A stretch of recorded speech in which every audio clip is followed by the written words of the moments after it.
On Stardate 48315.6, the USS Voyager vanished from known space.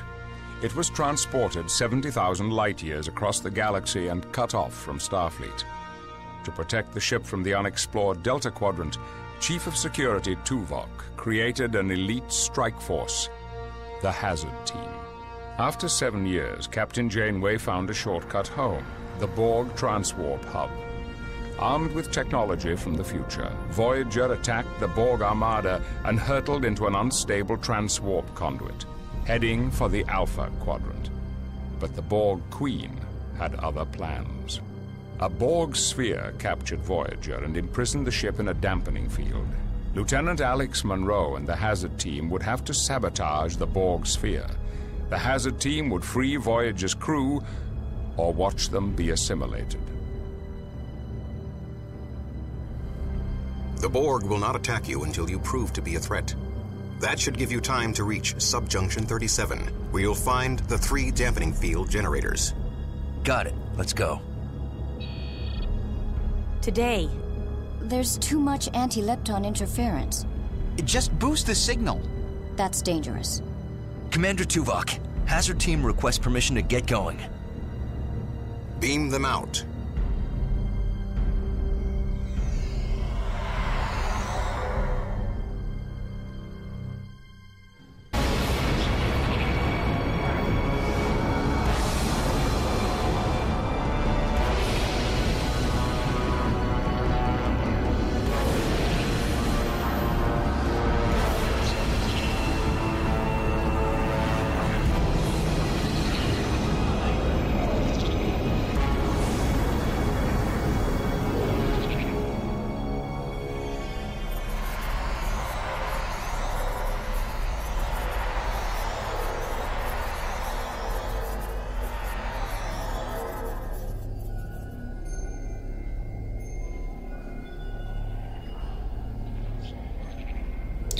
Telsia.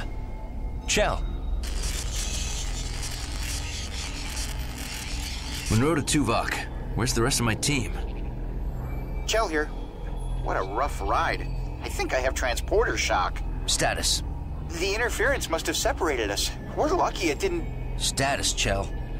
Unharmed, but queasy. My tricorder located you. I'll meet you in...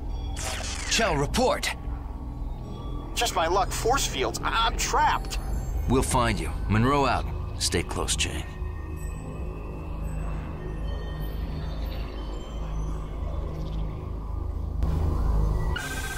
Hi guys, and welcome back to Star Trek Elite Force 2. Does this seem familiar to anyone else? Yep, this is exactly how we started on Star Trek Elite Force 1. On a Borg cube. And let's hope we can do slightly better than we did last time, although we do have iMods this time, so I can't say that things are as bad as they were beforehand. Telsia here. I'm scouting out the generators. Good. Keep me posted. Good to see Telsia back from Elite Force 1. Although you'll notice that certain relationships have changed a little bit since Elite Force 1. They introduce a few storyline things, and certain characters are fairly close when they weren't before, etc. We are Ooh! Cover me!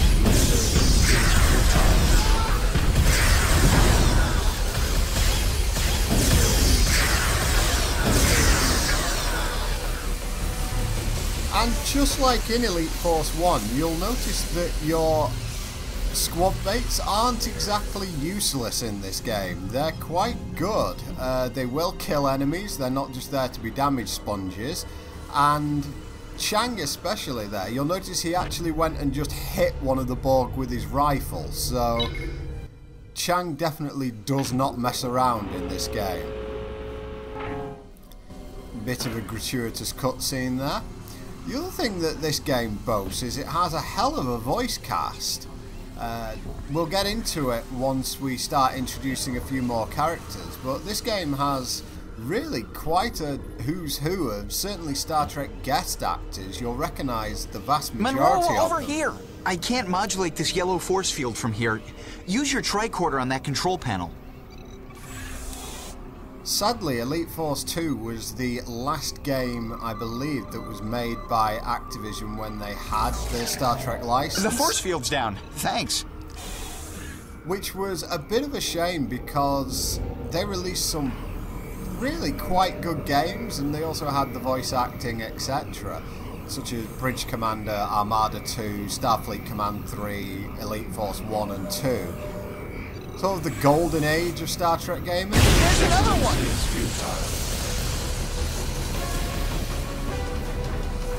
And it really was unfortunate that the legal ramifications that they had with, I believe it was Paramount or yes, basically Viacom, whoever owned the Star Trek license at the time, and the relationship couldn't continue. The green force field just went down. Excellent work.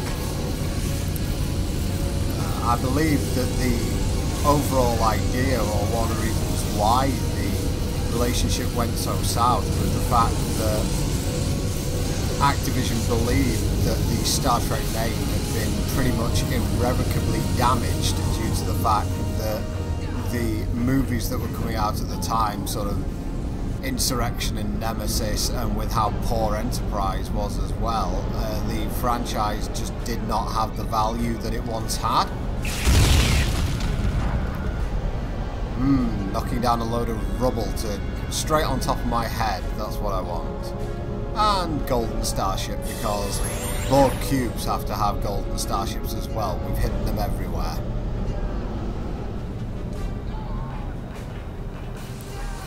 Now, of course, this mission takes place in the Voyager.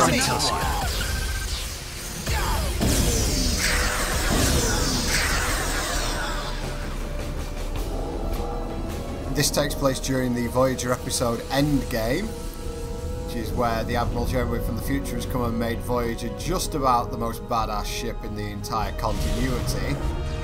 And currently we are in a transwarp conduit on the way back to the Alpha Quadrant, but the Borg have sort of captured us, and this is trying to explain what happened in Endgame. There's Voyager. Trapped. I wish I was back there, recalibrating antimatter containment fields. We are the Borg. Resistance is futile. You will be assimilated. They're active. Use iMods. The Borg can't adapt to them. Resistance is futile.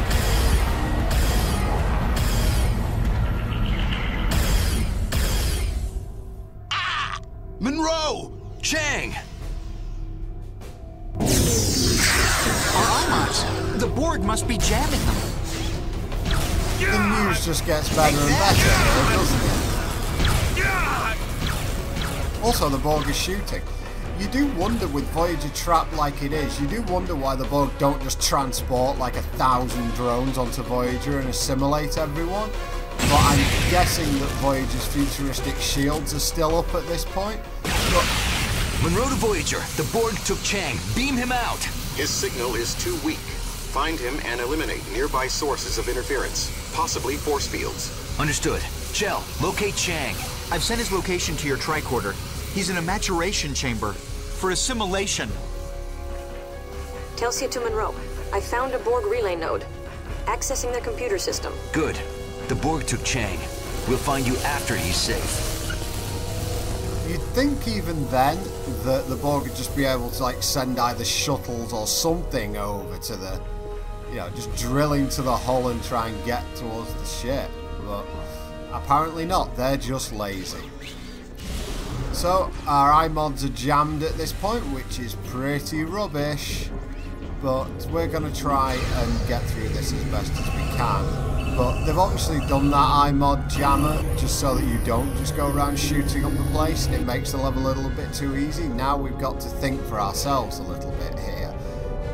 We've got to try and do stuff without actually annoying the Borg, which seems like a good way to go about things. I mean, we've pretty much blasted the Borg away. Chang is below us, but the only lift control panel is up here. Stay here and operate the lift. I'll get Chang. With our futuristic technology, so we've probably already annoyed the Borg to a sufficient degree, but you always wonder why the Borg are so I think that was what annoyed the people about the Borg so much in Voyager. Didn't I order you to stay close? Get out! Negative. I'm shutting this force field down. Don't go anywhere. Don't go anywhere, I see. We are the Borg. Resistance is futile. And this is one of these timed quests, and there are quite a few of them in this game. It's basically you've got a certain amount of time to like shoot this distribution node, for example, and get back in there and kill the drone that's trying to assimilate Chang. Completing my point earlier, I just think that was what annoyed so many people about the Borg in Voyager. They were this unstoppable force, and then suddenly they just had these moments of hideous incompetence. Beam Chang out.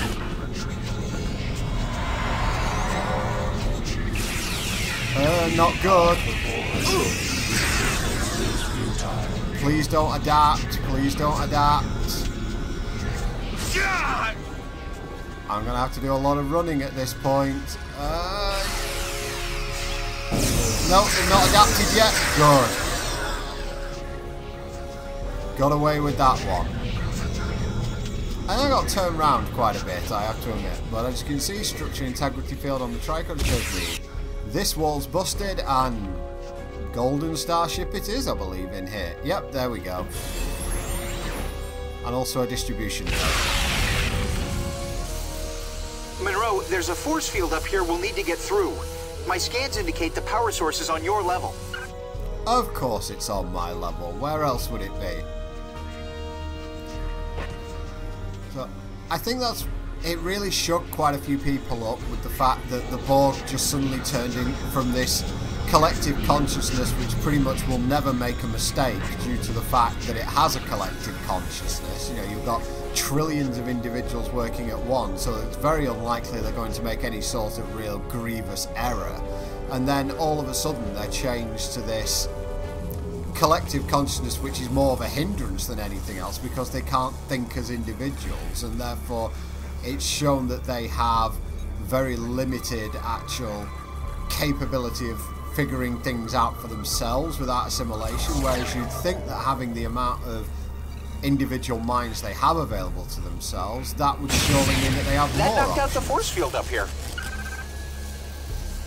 So you end up with this really weird sort of paradox where they can adapt to things instantaneously because of their collective consciousness, but they're unable to figure out even sort of the simplest thing, i.e. to stop trying to assimilate a Species 8472 bioship after about 20,000 attempts, because if they can't assimilate something, they can't understand it. It's kind of a really strange sort of weakness they built into the Borg, and I'm not convinced I liked it, because to be honest, it just, to me, it makes them seem almost, almost dumb, and it's like, that's never what they were meant to be.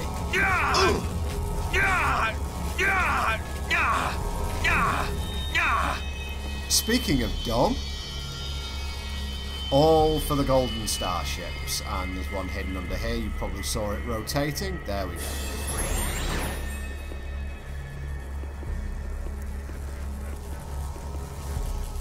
So now that I'm done faffing around and losing health, let's get back to it.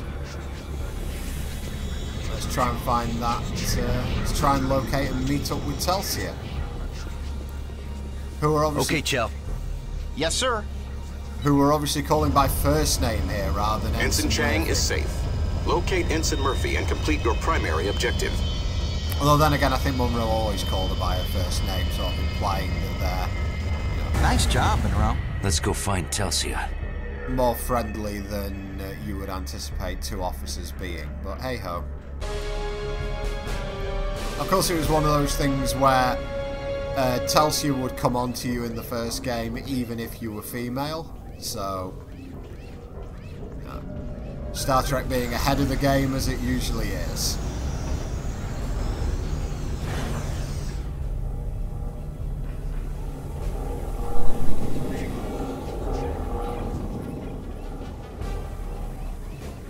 I really wouldn't want to be Monroe, lost. I've accessed their computer system. I'm researching those generators. Telsey is ahead.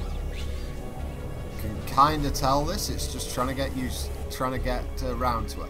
That said, I've got to really sort of figure out. I really wouldn't want to be lost on a Borg cube because number one, it looks like a maze, and number two, well, it only takes one of them to get annoyed at you, and you're pretty much screwed.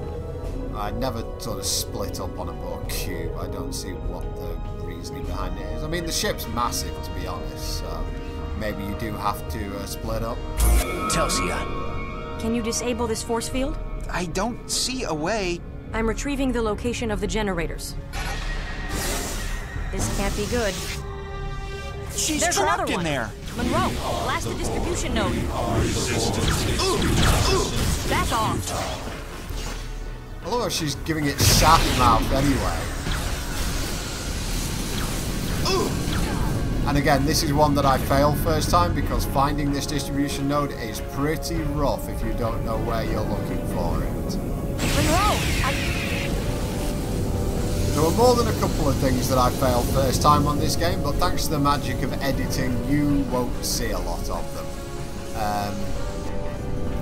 I think there were a couple of areas in the game where I died something like 8 to 10 times in a row. It was ludicrous.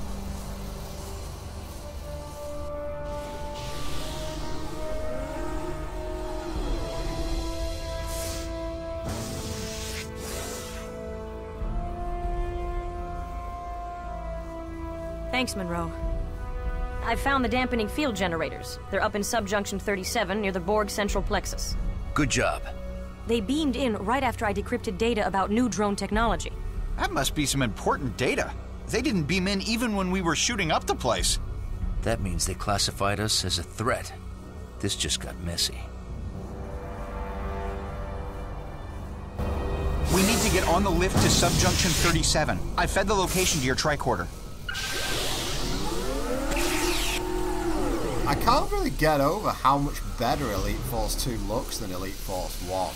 It's using the id 3 engine, I believe, and obviously the facial animation is quite a bit better. And to be honest, it really was such a disappointment that this franchise didn't continue because, yeah, it's a great... There's another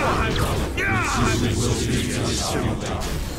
Even though it kind of goes against the normal sort of Star Trek rules because it is a first-person shooter, they did introduce the other characters and it has a very sort of lower decks feel to it, but they explain it really well why a Trek ship would have to have a hazard. Look out! The Borg.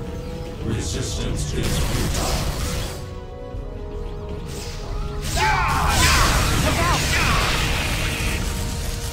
Yeah. When all else fails, burn everything to the ground. Gotta admit, Chell still looks a little soggy around the midsection there. That said, people in glass houses and all that. Strike over there! is irrelevant. Resistance is futile. There are too many of them. We're definitely at the point in the game, because the Borg are going to be adapting so easily to us, we're definitely at the point where you have to look at... You really do have to look at distribution nodes as much as you possibly can, because you're not going to be able to take down the Borg without them adapting here. So running and finding distribution nodes is what you do here. We've got contacts. Watch out! Oh, sorry, Chell. I really do this whole friendly fire thing, don't I? It's just not good to be on a team with me.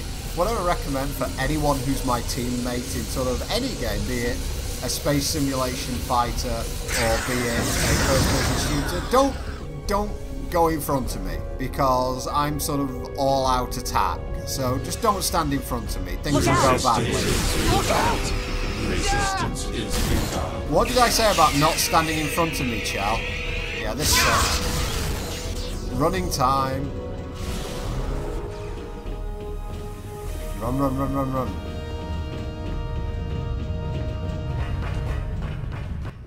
Incoming! See you next time, guys.